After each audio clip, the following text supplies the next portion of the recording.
नमस्कार, मैं हूं आपके साथ अंकिता पाल। बुलेटिन की शुरुआत करते हैं।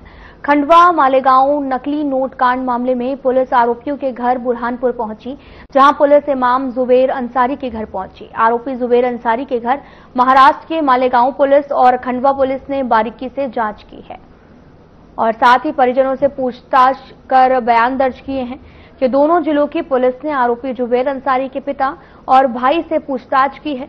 इस दौरान मौके पर लोगों की भीड़ देखने को मिली है।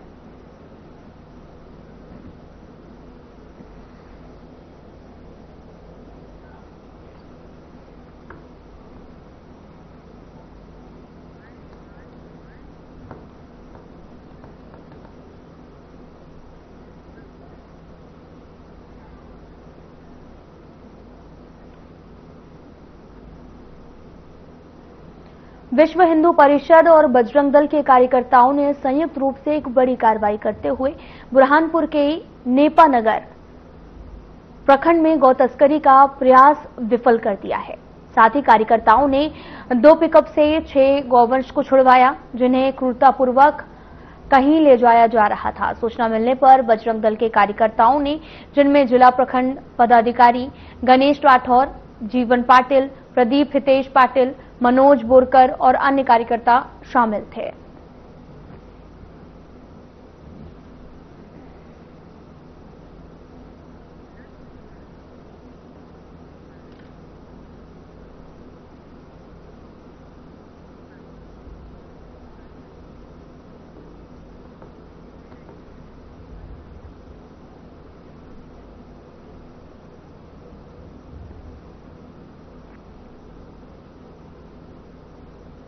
जिले के ग्राम बोरी बुजुर्ग में असामाजिक तत्वों ने भगवान बिरसा मुंडा की मूर्ति को क्षतिग्रस्त कर दिया है। इस घटना के विरोध में मंगलवार को आदिवासी समाज जैस ने बोरी बुजुर्ग बंद का आह्वान किया है और बड़ी संख्या में आदिवासी समाजजन एकत्रित हुए विरोध प्रदर्शन किया, जिसके कारण गांव में दुकानें बंद रही हैं। ये विरोध प्रदर्शन लगभग 3 घंटे तक चला है। साथ ही स्थानीय व्यापारियों और दुकानदारों ने भी अपने प्रतिष्ठान बंद रखकर बोरी मुख्य मार्ग पर धरना दिया।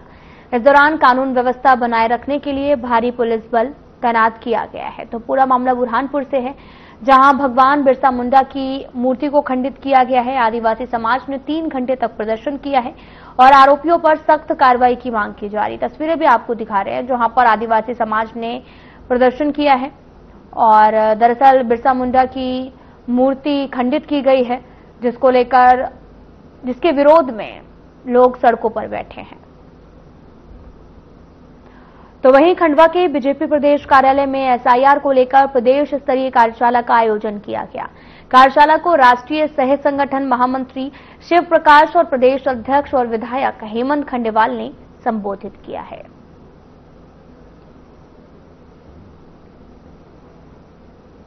12 राज्यों में एसआईआर अभियान शुरू किया गया है। ये 12 राज्यों की आबादी देश की आधी आबादी है, 51 करोड़ मतदाता है और इसको लेके प्रदेश कार्यालय में एक कार्यशाला रखी थी। हमारे राष्ट्रीय सह संगठन मंत्री शिव प्रकाश जी आए थे।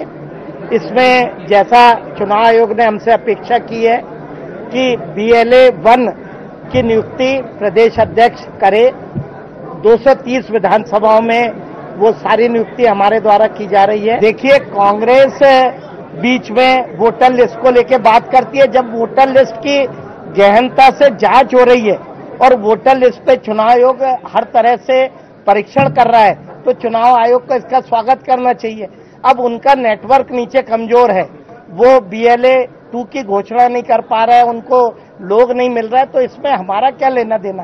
कांग्रेस अपनी चिंता खुद करे कि उनके पास कार्यकर्ता होने चाहिए और वे भी सहयोग करें। ठीक चुनाव के पहले अगर SIR होती या कुछ होती तो आरोप लगाना का कोई मतलब होता है। आज तो चुनाव को 2-2.5 साल है और सभी को आपत्ति लेने का, सभी को अपनी बात रखने का मौका है और एक पारदर्शी तरह से काम हो रहा है। मैं समझता हूँ कांग्रेस ने तो इसका स्वागत करना चाहिए। नमस्कार दर्शकों, आप देख रहे हैं साधना न्यूज। मैं हूं आपके साथ सानी सहारने। दर्शकों, इस वक्त हम खड़े हैं प्रदेश कार्यालय भाजपा के और आज का दिन बहुत ही खास है क्योंकि आज 4 नवंबर को भारतीय जनता पार्टी एसआईआर के लिए विशेष रूप से प्रदेश राज्य स्तरीय कार्यशाला करने जा रही है। इस वक्त कार्यशाला चालू है, हमें इंतजार है। आज हेमंत खंडेलवाल जी जैसे ही बाहर आएंगे हम उनसे जानकारी लेंगे कि कार्यशाला में उन्होंने क्या कुछ कहा। ये कार्यशाला एसआईआर को लेकर है क्योंकि आने वाले चुनाव उसकी तैयारियां भारतीय जनता पार्टी ने पहले से ही शुरू कर दी हैं। जैसे कि दर्शकों आपको बताना चाहेंगे कि इस बार भारतीय जनता पार्टी ने एसआईआर को लेकर, जिसमें कि आपको पीछे हम दिखा रहे हैं कि विशेष गहन पुनरीक्षण 2025 एसआईआर को लेकर एक विशेष कार्यशाला, इसमें यह बताया जाएगा कि कैसे बीएलओ आपके घर तक आएंगे, कैसे आपका नाम, आपकी पूरी जानकारी जुटाई जाएगी, क्या कुछ पहले से जो अगर आपके वोटर कार्ड में गलतियां हैं उसको सुधारी जाएंगी। और आपसे भी अनुरोध है कि आप अपने वोटर आईडी को सुधारने के लिए जब बीएलओ आपके घर आए तो उनको सहयोग करें। जो कुछ वो जानकारी मांगते हैं उन्हें दे दी जाए क्योंकि वो नई जानकारी नई अपडेट के साथ इस बार वोटर आईडी अपडेट होगा। और एसआईआर मतलब विशेष गहन पुनरीक्षण 2025, क्योंकि अब ये बिहार में भी चालू हो गया है। बिहार में भी अब जल्दी नतीजे आने वाले हैं और ऐसे ही अब मध्य प्रदेश में भी राजनीति जो आने वाला समय है चुनाव को लेकर, उसके लिए सभी संगठन, प्रदेश संगठन के जितने भी लोग हैं वो भी लगे हुए हैं। आज हेमंत खंडेलवाल जी प्रदेश अध्यक्ष वो भी आज अंदर अभी अपना वक्तव्य दे रहे हैं। साथ में शिव प्रकाश जी भी आए हैं, राष्ट्रीय संगठन महामंत्री, वो भी अंदर बैठे हुए हैं, वो भी अपना वक्तव्य देंगे और क्या कुछ कहेंगे थोड़ी देर में पता चल जाएगा। पर आपसे यही कहना चाहेंगे कि ये जो राज्य स्तरीय कार्यशाला है बहुत ही महत्वपूर्ण है और इसको लेकर आज एसआईआर को लेकर बहुत कुछ नई जानकारियां इस कार्यशाला के बाद हमें पता चलेंगी। तो कुछ ही देर बाद ये अपडेट आपके सामने प्रस्तुत करेंगे। दर्शकों, हमारे साथ इस वक्त एक महत्वपूर्ण हस्ती प्रदेश अध्यक्ष महिला मोर्चा माया नारोलिया जी उपस्थित हैं। आइए उनसे बात करते हैं। माया जी, बहुत बहुत स्वागत है हमारे चैनल पर आपका। जैसे कि महिला मोर्चा के लिए आप एक आइकॉन है, आप एक चेहरा हैं और अभी जो एसआईआर को लेकर अंदर कार्यशाला चल रही है उसको लेकर क्या कहेंगे? भारतीय जनता पार्टी के संगठन में एक सतत प्रक्रिया है। कोई भी देशव्यापी कार्यक्रम आता है तो भारतीय जनता पार्टी अपने कार्यकर्ताओं के साथ बैठकर उस कार्यक्रम को अंजाम देती है। आज पूरे देश के अंदर मतदाता पुनरीक्षण का जो कार्यक्रम चल रहा है, निश्चित रूप से हम सब लोगों के लिए वो बहुत अनमोल कार्यक्रम है और वो सारी चीजें हमारे बीएलओ, जो सरकारी बीएलओ हैं, उनके साथ हमारे भारतीय जनता पार्टी के जो बीएलओ और संयोजक रहेंगे वो भी घर घर जाएंगे और घर घर जाकर मतदाता को जो आवश्यक चीजें हैं, जो आवश्यक दस्तावेज है, वो लेकर एक मतदाता का नाम एक ही वोटर लिस्ट में रहे। बहुत बहुत धन्यवाद माया जी। ये थी हमारे साथ माया नारोलिया जी, जो कि एक महिला सशक्तिकरण का एक सशक्त चेहरा है। मध्य प्रदेश की महिलाओं की बात प्रखरता से, प्रमुखता से उठाती आई हैं और महिलाओं के लिए हमेशा उनके साथ, उनके सुख दुख में साथ खड़ी रहती हैं। हर्ष शर्मा के साथ सनिसा की रिपोर्ट। DDWS भारत सरकार की तरफ से सरपंच संवाद मोबाइल एप्लीकेशन तैयार किया गया है। स्वच्छ भारत मिशन ग्रामीण अंतर्गत ODF+ मॉडल घोषित ग्रामों की उपलब्धियों की निरंतरता और स्थायित्व को बनाए रखने के लिए इस ऐप को तैयार किया गया है, जो सभी ग्राम पंचायतों के सरपंच को उपलब्ध कराई जाएगी। सरपंच संवाद मोबाइल एप्लीकेशन डाउनलोड कराने और संबंधित प्रशिक्षण संयोजक हिना पांडे ने मंगलवार को मोहन बड़ोदिया के पंचायत सभा कक्ष में प्रशिक्षण दिया है।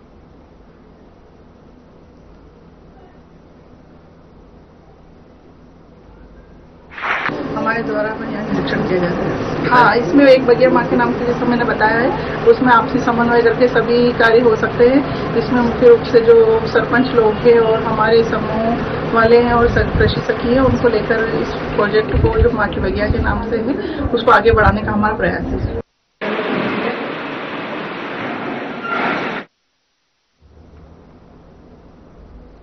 तो वहीं जनपद पंचायत नरसिंहपुर के अंतर्गत आने वाली ग्राम पंचायत मछवारा के ग्रामीणों ने सरपंच, सचिव, इंजीनियर और साथ ही सह सचिव द्वारा मिलीभगत कर पंचायत कार्यों के नाम पर अर्जित की गई राशि का दुरुपयोग कर नीति उपयोग में फर्जीवाड़ा करने का आरोप लगाते हुए कलेक्ट्रेट पहुंचकर कलेक्टर के नाम ज्ञापन सौंपा है।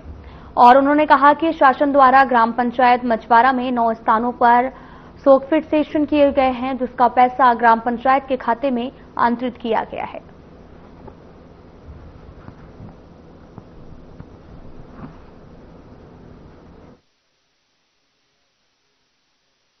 सरपंच इन सबकी मिलीजुली भगत से जो कार्य हो रहे हैं वो पूरे सही नहीं है। जो भी काम करते हैं वे लोग केवल 20 से 25% का पैसा लगाते हैं, उसके बाद पूरा पैसा वो हड़प लेते हैं। और हम लोग यदि उनसे बोलते हैं तो हम लोगों को बोलते हैं कि मतलब धमकी वगैरह भी देते हैं। किस तरह की धमकी दी जाती है? आप लोग यदि इस पे हमारे खिलाफ यदि कार्रवाई करोगे तो हम अपनी आगे चल कर अच्छी नहीं बनेगी, आपसी व्यवहार खराब होंगे। हम लोग आवेदन लेके आए हैं कलेक्टर मैडम के पास और सभी सरों के पास कि जो पंचायत में जो बिल लगाए गए हैं वो पूरी तरह से फर्जी बिल हैं। जिनका अगर 100 रुपए निकाले गए हैं तो उनमें सिर्फ 20 रुपए का ही काम किया गया है, बाकी का 80 रुपए उनके निजी कार्यों में और अपने निजी क्षेत्रों में का उपयोग किया गया है। तो हम लोग यही शिकायत लेकर आए हैं कि उनका जल्द से जल्द निराकरण हो और उनकी सभी कार्यों की जांच हो। कुछ समस्याएं हैं, मतलब जिसमें जो कार्य किए गए उसको कार्य पूर्ण नहीं हुआ, उसके बिल निकाले गए, पैसा निकाल लिया गया। जैसे आज टैंकर हैं तो उसके टायर मतलब नहीं लगे, बिल निकाल लिए गए। और कुछ जैसे आज पानी निकासी का काम हुआ है तो 50 से 1000 लगी, तो उसमें 3 लाख की मतलब बिल लगा के निकाल लिए गए।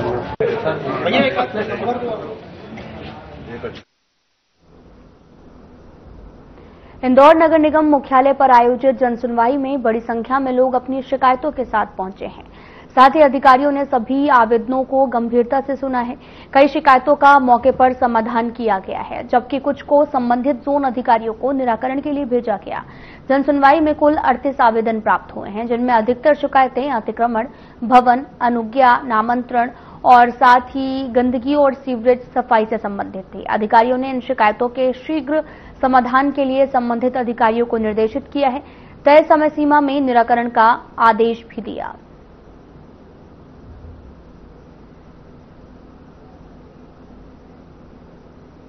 38 एप्लीकेशंस प्राप्त हुई हैं, जो नामांतरण, कुछ रेवेन्यू केसेस, भवन अनुज्ञा, अतिक्रमण, कुछ हाट ठेले से संबंधित, कुछ 1-2 सर्विस मैटर्स हैं। तो संबंधित बीओस को या संबंधित एचओडी को बता दिया है, या कुछ इस तरह की शिकायतें जो जोन लेवल से निराकृत होंगी तो उनको जेडोस को इंटीमेट कर दिया है।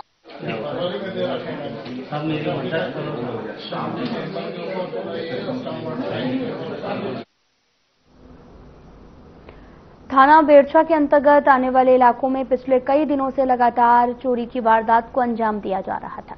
अपराध की गंभीरता को देखते हुए पुलिस अधीक्षक साजापुर यशपाल सिंह राजपूत के निर्देशानुसार अतिरिक्त पुलिस अधीक्षक घनश्याम मालवीय और साथ ही अनुविभागीय अधिकारी पुलिस बेरछा रवि प्रकाश कोल के मार्गदर्शन में थाना प्रभारी निरीक्षक भरत सिंह किरार ने एक विशेष पुलिस टीम गठित की है। टीम के लगातार अथक प्रयास, मुखबिर सूचना एवं साइबर सेल की मदद से आरोपियों को चिन्हित किया गया है और कार्रवाई के दौरान आरोपी पप्पू, अरुण, मनीष और घनश्याम को गिरफ्तार किया गया, जिनके पास से 6 पानी की मोटर, 2 मोटरसाइकिल सहित कुल 1,77,000 रुपए का चोरी का सामान जब्त हुआ है। इंदौर की कनाडिया थाना पुलिस ने ऐसे 2 स्टूडेंट्स को गिरफ्तार किया है जो पढ़ाई के लिए, आपको बताते चलें कि चेन स्नैचिंग की वारदात भी किया करते थे। पूछताछ में दोनों ने बताया कि वे महंगे शौक और लग्जरी लाइफ जीने के लिए चेन स्नैचिंग करते थे। पुलिस भी चेन स्नैचिंग की घटनाओं के बारे में पूछताछ कर रही है। इंदौर की कनाडिया पुलिस जब चेन स्नैचिंग की घटनाओं की जांच के लिए सीसीटीवी फुटेज खंगाल रही थी, तभी 2 संदिग्ध युवक पुलिस को दिखाई दिए। पुलिस ने घेराबंदी कर दोनों को पकड़कर पूछताछ की। दोनों ने चेन स्नैचिंग करना कबूल किया है और साथ ही पूछताछ में दोनों आरोपियों ने बताया कि वे बीए सेकेंड ईयर के छात्र हैं। चेन स्नैचिंग की वारदात को अंजाम देने के बाद कोचिंग क्लास भी जाते थे, जिससे उन पर किसी को शक ना हो। पुलिस ने 5 लाख रुपए से भी ज्यादा की चेन और दूसरा सामान बरामद किया है।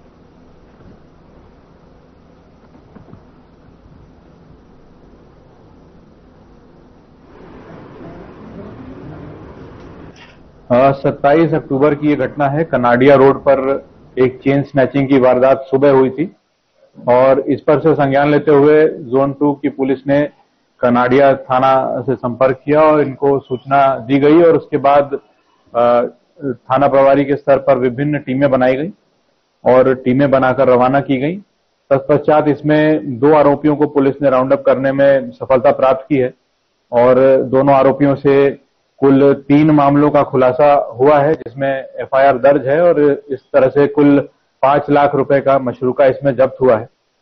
आरोपियों से और भी पूछताछ की जा रही है। माननीय न्यायालय पेश करके इनका रिमांड भी लिया गया है।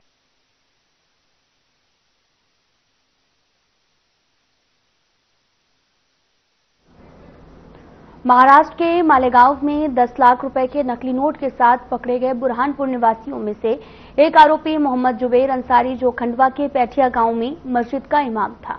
गिरफ्तारी के बाद खंडवा पुलिस ने उसके कमरे से 19 लाख रुपए से भी अधिक के नकली नोट बरामद किए। जांच में यह भी सामने आया कि इस घोटाले का मास्टरमाइंड बुरहानपुर के सस्पेंडेड डॉक्टर प्रतीक नवलखे हैं, जो सरकारी अस्पताल में कार्यरत थे। इस मामले के बाद बुरहानपुर पुलिस सक्रिय हो गई है। दोनों आरोपियों के घरों में सर्चिंग की गई। डॉक्टर नवलखे के घर को भी सील कर दिया गया। पुलिस ने बताया कि सस्पेंड डॉक्टर को कुछ दिन पहले जलगांव पुलिस भी नकली नोट मामले में गिरफ्तार कर चुकी है। बुरहानपुर पुलिस खंडवा और मालेगांव पुलिस को हर संभव सहयोग प्रदान कर रही है।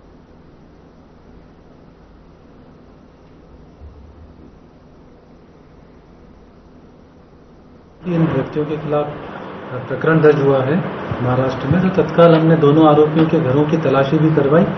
साथ ही जो एक और आरोपी है उसके घर को भी हमने सीजिंग किया है, ताकि जांच टीम आकर के आगे की कार्रवाई भी वहां पे कर सके। किसका मकान, उस आरोपी का नाम क्या है? प्रतीक नवलखे डॉक्टर हैं, इनके घर को सीज किया है। क्या इसका भी कोई बैकग्राउंड है, क्या क्राइम बैकग्राउंड है कुछ? हाँ, इसके खिलाफ पूर्व से 5 अपराध दर्ज हैं, जिसमें 3 अपराध थाना लालबाग में और 2 अपराध जलगांव महाराष्ट्र में है। जलगांव वाले अपराध किस संबंध में? जलगांव वाले अपराध की जो प्राप्त जानकारी के अनुसार वो फर्जी टाइप से जाली नोटों को लेकर ही दर्ज हुए हैं। बुरहानपुर पुलिस, मालेगांव पुलिस और जो खंडवा की SIT उसके संपर्क में है पूरी तरह से? हाँ, उनकी तरफ से भी कुछ है, तो हम यहाँ से लगातार जानकारी वगैरह भी प्रदान कर रहे हैं। इंदौर के प्रसिद्ध 56 दुकान बाजार में एक तेज रफ्तार कार ने सड़क पार कर रहे दंपत्ति को टक्कर मार दी, जिससे दोनों गंभीर रूप से घायल हो गए। स्थानीय लोगों के अनुसार कार चालक बेकाबू तरीके से वाहन चला रहा था, जिसकी वजह से यह हादसा हुआ। घटना के बाद आसपास के लोगों ने घायलों को तत्काल अस्पताल भेजा। सूचना मिलते ही तुकोगंज थाना पुलिस मौके पर पहुंची। आरोपी ड्राइवर को हिरासत में ले लिया, साथ ही गाड़ी मालिक को भी दबोच लिया है। पुलिस मामले की जांच कर रही है और पता लगाने का प्रयास कर रही है कि गाड़ी किस रफ्तार से चल रही थी और क्या चालक नशे में था।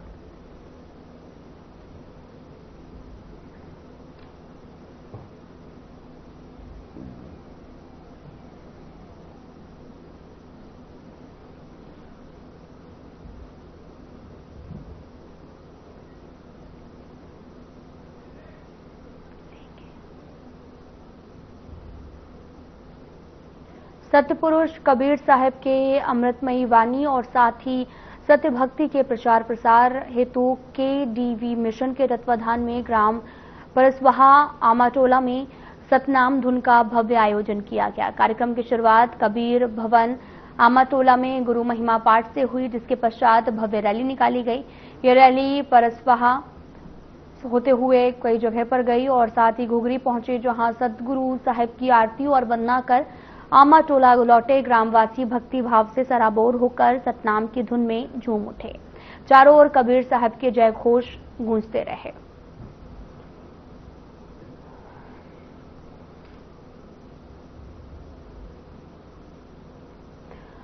बुरहानपुर की वॉलीबॉल टीम का अंतर्राष्ट्रीय स्तर के मैच के लिए चयन हुआ, जो नेपाल में 22 से 26 नवंबर तक आयोजित होगा। टीम के सदस्य ज्योति दशोरे ने बताया कि पहले राष्ट्रीय स्तर की प्रतियोगिता में युवतियों ने पहला स्थान और युवाओं ने दूसरा स्थान प्राप्त किया है, जिसके आधार पर दोनों टीमों का अंतर्राष्ट्रीय स्तर के लिए चयन हुआ है और ये बुरहानपुर जिले के लिए गर्व की बात है। जिले के युवा भारत का प्रतिनिधित्व करेंगे। वॉलीबॉल मैच की टीम जिला कलेक्टर हर्ष सिंह से मिलने पहुंची। युवा टीम ने कलेक्टर से कहा कि हमारी आर्थिक स्थिति ठीक नहीं है। कलेक्टर ने अंतर्राष्ट्रीय स्तर पर चयन होने पर टीम को बधाई शुभकामनाएं देकर 25,000 रुपए की आर्थिक मदद दी है।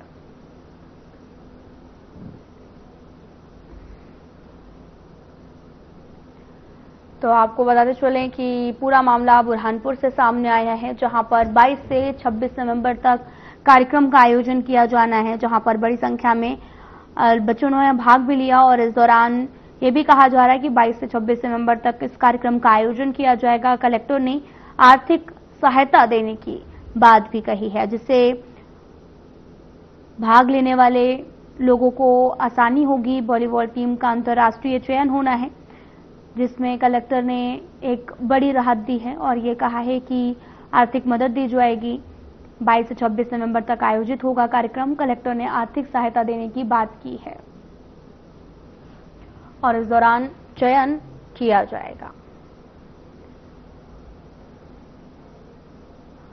युवाओं ने दूसरा स्थान प्राप्त किया था, जिसके आधार पर दोनों टीमों का अंतर्राष्ट्रीय स्तर के लिए चयन हुआ है और ये बुरहानपुर जिले के लिए गर्व की बात है। जिले के युवा भारत का प्रतिनिधित्व करेंगे और वॉलीबॉल मैच की टीम जिला कलेक्टर हर्ष सिंह से मिलने पहुंची है। युवा टीम ने कलेक्टर से कहा, हमारी आर्थिक स्थिति ठीक नहीं है और साथ ही उन्होंने कहा कि कलेक्टर ने अंतर्राष्ट्रीय स्तर पर चयन होने पर टीम को बधाई शुभकामनाएं देकर 25,000 रुपए की आर्थिक मदद की है और उन्होंने कहा कि इससे ज्यादा मदद नहीं हो सकती है। इस दौरान 22 से 26 नवंबर तक एक कार्यक्रम का आयोजन होना है, जहां पर अंतर्राष्ट्रीय चयन होगा वॉलीबॉल टीम का और बड़ी संख्या में छात्र छात्राएं जो हैं, जो इसमें हिस्सा लेने वाले हैं, वो कलेक्टर के पास पहुंचे, कलेक्टर से आर्थिक सहायता की मांग की है और इस दौरान कलेक्टर ने 25,000 रुपए दिए हैं और साथ ही उन्होंने कहा कि आर्थिक स्थिति ठीक नहीं है। कलेक्टर ने आर्थिक सहायता बच्चों को दी है।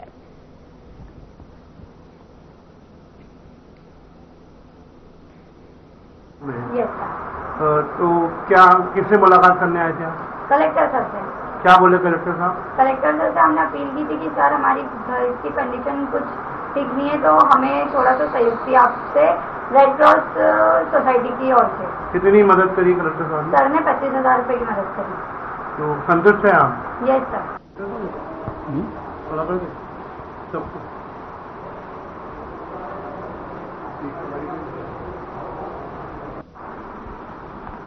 बुरहानपुर में सोमवार को करीब 2:30 बजे हुई बेमौसम तेज बारिश करीब 1 घंटे तक चली। इस बारिश से किसानों के फसलों को बड़ा नुकसान हो सकता है और साथ ही अन्नदाता किसानों की फसल पर प्राकृतिक आपदा से किसान काफी परेशान हैं।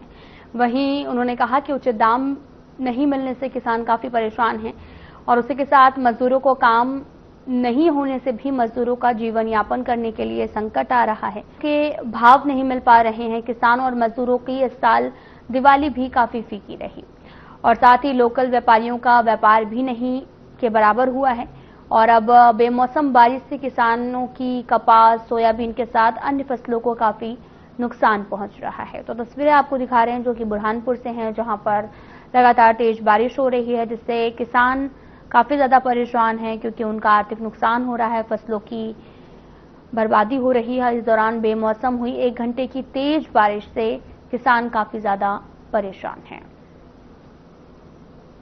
फिलहाल वीडियो में इतना ही। नमस्कार।